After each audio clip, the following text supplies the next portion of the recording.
Hello दोस्तों, study the vision से मैं नीरज मिश्रा। आज हम लोग इस जो सीरीज चल रही है आपकी दक्षिणी अमेरिका महाद्वीप की, उसमें हम लोग 5वीं सीरीज पर बात करने वाले हैं। जो पहले 4 सीरीज थी उस पर यदि हम लोग बात करें तो पहली सीरीज में हम लोग बात कर लिए थे कि दक्षिणी अमेरिका महाद्वीप में कौन कौन से महत्वपूर्ण देश हैं और उनकी राजधानियां क्या हैं। दूसरी सीरीज में हम लोग बात किए कि दक्षिणी अमेरिका महाद्वीप से विषुवत रेखा और मकर रेखा गुजरती है, उस पर कौन कौन से देश दक्षिणी अमेरिका महाद्वीप के स्थित है। तीसरी सीरीज में हमने बात की कि विश्व की सबसे लंबी पर्वत श्रृंखला जो एंडीज पर्वत श्रृंखला है, जिसकी लगभग लंबाई है 7000 किलोमीटर, उस पे बात किए थे और उनकी महत्वपूर्ण चोटियों पर बात किए थे। अगली सीरीज में हम लोग बात किए, जो चौथी सीरीज थी, उसमें दक्षिणी अमेरिका महाद्वीप में कौन कौन से महत्वपूर्ण पठार हैं। अब अगली जो 5वीं आपकी सीरीज आने वाली है, उसमें हम पठार एक लेंगे और एक मरुस्थल लेंगे, जिसमें बोलिविया का पठार होगा और एक मरुस्थल अटाकामा का मरुस्थल होगा। और इसी अटाकामा के मरुस्थल में एक भूतों के शहर के नाम से जाने जाने वाला शहर है, जिसका नाम है अरिका। क्यों उसे भूतों का शहर कहते हैं, आगे उस पर भी बात करते हैं। आइए आगे बढ़ते हैं 5वीं सीरीज पर। और यहाँ पर है एंडीज पर्वत श्रृंखला, जो हम लोग पिछले वीडियो में भी देख चुके हैं कि यह पूरी श्रृंखला जो है एंडीज पर्वत श्रृंखला है। और इसी एंडीज पर्वत श्रृंखला के बीच में जो पठार महत्वपूर्ण पाया जाता है, उसे हम बोलिविया का पठार कहते हैं। कौन सा पठार? बोलिविया का पठार कहते हैं। और इस बोलिविया के पठार की खास बात क्या है, क्या नाम है, पहले तो यह जान लीजिए, बोलिविया का पठार। कौन सा है? बोलिविया का पठार। खास बात क्या है इस पठार की कि इसी पर बोलिविया देश है। कौन सा देश? बोलिविया देश है बोलिविया के पठार पर, और इसकी राजधानी लापाज स्थित है। कौन है? लापाज, जो एक प्रशासनिक राजधानी है। और इस प्रशासनिक राजधानी की खास बात यह है कि विश्व की सबसे ऊंचाई पर स्थित राजधानी कौन सी है? लापाज है। और यह एक प्रशासनिक राजधानी है, लेकिन बोलिविया की दूसरी राजधानी भी है, जिसका नाम है सुक्रे। क्या नाम है? सुक्रे। और इस सुक्रे की खास बात क्या है कि यह बोलिविया देश की न्यायिक राजधानी है। कौन सी? सुक्रे। और यह लापाज और सुक्रे दोनों टीन भंडार और उत्पादन के लिए जाने जाते हैं। कौन कौन? लापाज और सुक्रे। सबसे बड़ी बात यह है, यह जो बोलिविया का पठार है ना, कौन सा? बोलिविया का पठार। बोलिविया का पठार यह टीन उत्पादन के लिए जाना ही जाता है। किसके लिए जाना जाता है? टीन उत्पादन के लिए जाना जाता है। इसीलिए सुक्रे और लापाज भी टीन उत्पादक एक महत्वपूर्ण शहर है। कौन कौन से? लापाज और सुक्रे। लापाज की एक और हम लोग विशेषता बात कर लिए कि विश्व की सबसे ऊंचाई पर स्थित राजधानी कौन सी है? लापाज है। अब आगे बात करते हैं, यहीं पर अटाकामा का मरुस्थल है। कौन सा मरुस्थल? अटाकामा का मरुस्थल। और इसकी खास बात क्या है अटाकामा के मरुस्थल की कि यह तांबे और नाइट्रेट के भंडार के लिए जाना जाता है। किसके लिए? तांबे और नाइट्रेट के भंडार के लिए। नाइट्रेट के भंडार के लिए जाना जाता है। और इसी अटाकामा के मरुस्थल में, कौन सा मरुस्थल का क्या नाम है? अटाकामा का मरुस्थल। कौन सा मरुस्थल है? अटाकामा का मरुस्थल। और इस मरुस्थल की खास बात यह है कि यहाँ पर तांबे और नाइट्रेट के भंडार पाए जाते हैं। और इसी में एक शहर है अटाकामा के मरुस्थल में, जो एक बंदरगाह शहर है, जिसका नाम है अरिका। क्या नाम है? अरिका। इसी पर हम लोग बात करने वाले थे कि इसे भूतों का शहर कहा जाता है। किसे कहा जाता है? अरिका को।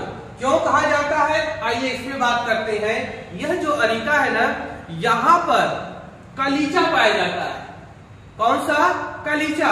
और यह कलीचे के भंडार के लिए जाना जाता है, जिसका हम उपयोग करते हैं नाइट्रेट उर्वरक बनाने में। जैसे ही यह कलीचा यहाँ पर बड़े पैमाने पर उत्पन्न हुआ, तो नाइट्रेट जो उर्वरक बनाने वाली कंपनियां हैं, वह अरिका की तरफ आकर्षित हुई।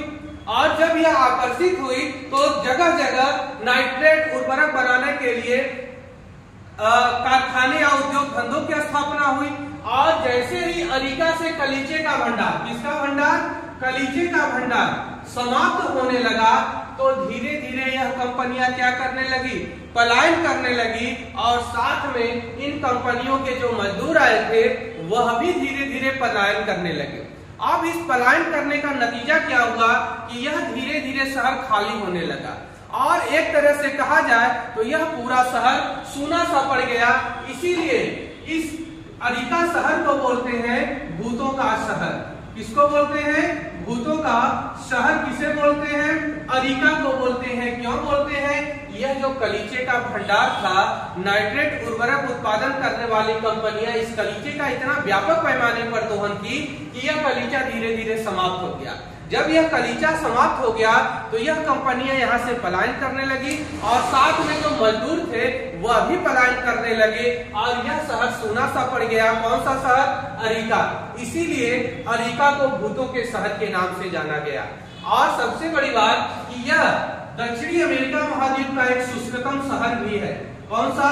शुष्कतम शहर भी माना जाता है। किसे माना जाता है? अरिका को। और यहीं पर इक्विक भी है, और इक्विक को भी शुष्कतम शहर माना जाता है।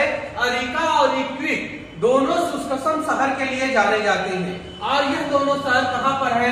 तो यह दोनों शहर चिली में पड़ते हैं, और यह अटाकामा के मरुस्थल या कह लीजिए किसकी बाउंड्री पर भी स्थित है। अरिका एक बंदरगाह शहर भी है। कौन सा? अरिका। आप बात करते हैं कि जो तांबा उत्पादन होता है अटाकामा के मरुस्थल में, कहां पर? अटाकामा के मरुस्थल में जो तांबा उत्पादित होता है, इसी में एक स्थान है जिसका नाम है चुक्वी कमाटा। क्या नाम है? चुक्वी कमाटा। और इस चुक्वी कमाटा की खास बात क्या है कि यह तांबा उत्पादन के लिए जाना जाता है। कौन? चुक्वी कमाटा। किसके उत्पादन के लिए? तांबे के उत्पादन के लिए जाना जाता है। कौन सा स्थान?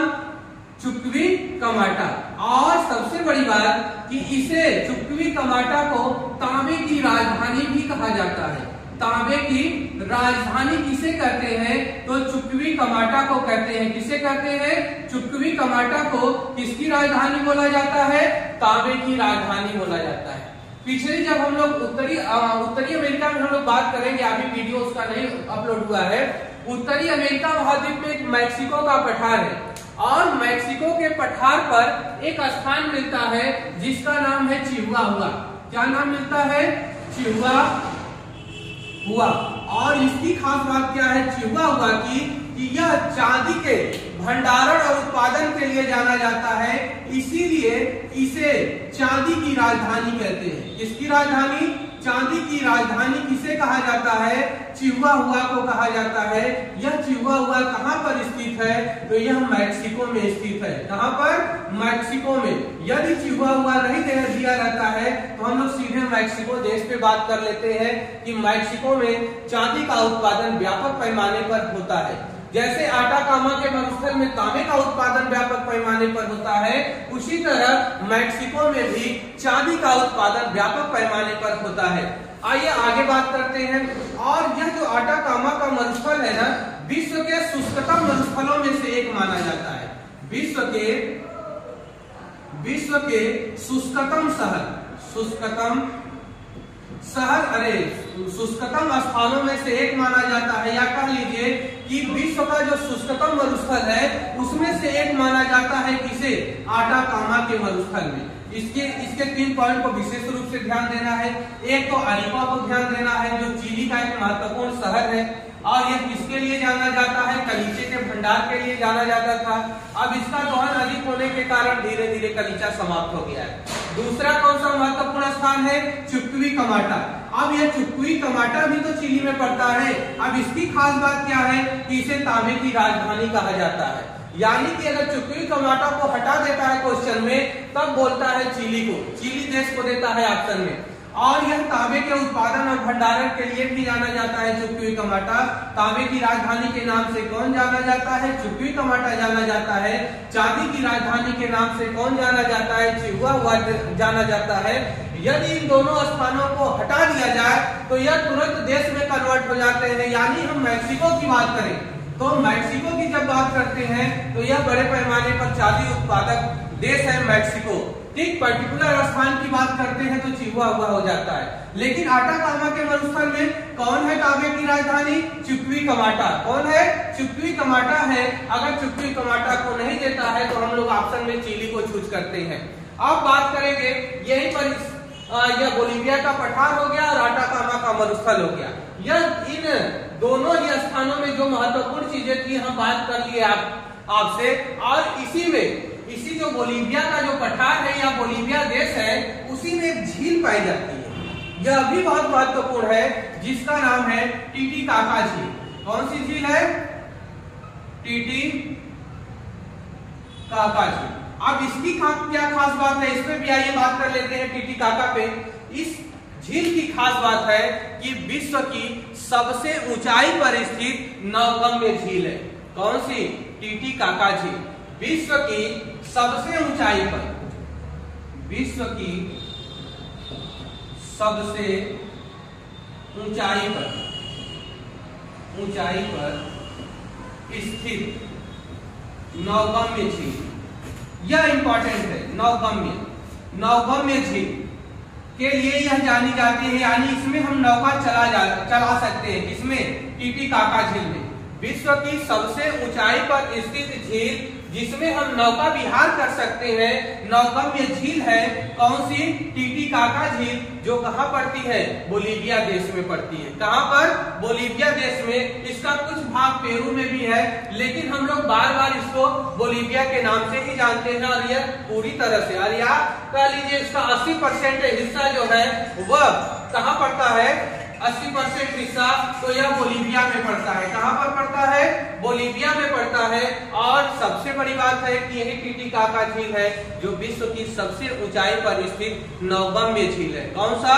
नवगम्य झील है, जिसे हम टीटीकाका के नाम से जानते हैं। यह बार बार एग्जामों में क्वेश्चन पूछा जाता है कि विश्व की सबसे ऊंचाई पर स्थित नवगम्य झील कौन सी है?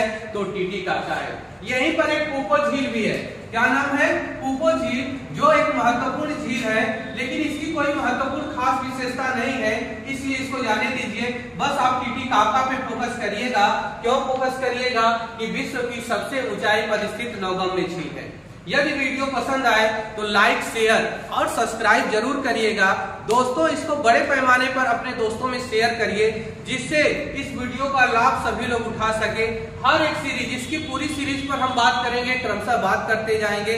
यदि वीडियो पसंद आ रहा है तो जरूर अपने दोस्तों में शेयर करिए। धन्यवाद।